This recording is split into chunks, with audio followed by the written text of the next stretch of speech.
মুয়াজ্জেম কে? মুয়াজ্জেমের কয়টা গার্লফ্রেন্ড আছে সেটাও আসিফ মাহমুদ জানে। মুয়াজ্জেম সম্পর্কে মানে কি দুর্নীতি সম্পর্কে কিছুই জানে না, মাস্টার মাইন্ড বানিয়ে দিয়েছি। তারা এনসিপির উপদেষ্টা হয়ে আছে। আসিফ মাহমুদ গতকাল বলেছে সে এমন ভন ধরেছে যে সে তার পিএস মুয়াজ্জেম সম্পর্কে মানে কি দুর্নীতি সম্পর্কে কিছুই জানে না। আমি এখান থেকে বলতে চাই এই মুয়াজ্জেম কে? এই মুয়াজ্জেম হচ্ছে আসিফের বন্ধু, রুমমেট। এই মুয়াজ্জেমের কয়টা গার্লফ্রেন্ড আছে সেটাও আসিফ মাহমুদ জানে, কিন্তু সে বন্ধ করতেছে, সে জানে না কিছু। এবং আপনারা দেখেছেন এই আসিফ মাহমুদ যে ঢাকা উত্তরের একটা হিজবুত তাহরীর প্রকাশ্য এজাজকে সে প্রশাসক বানিয়েছে। কে করেছে, কার কাছে গিয়েছে?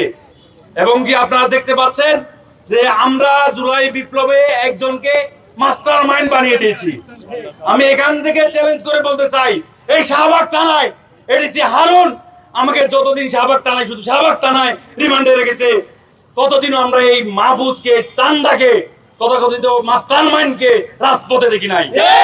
আমি আমার নাজমুল হাসান, আমার সেক্রেটারি এবং সভাপতি কথা নাই বা বললাম, ছাত্র প্রতিনিধির পক্ষ থেকে আমরা তাদেরকে সরকারে পাঠিয়েছি, কিন্তু আমরা দেখতে পাচ্ছি কি তারা এনসিপির উপদেষ্টা হয়ে আছে।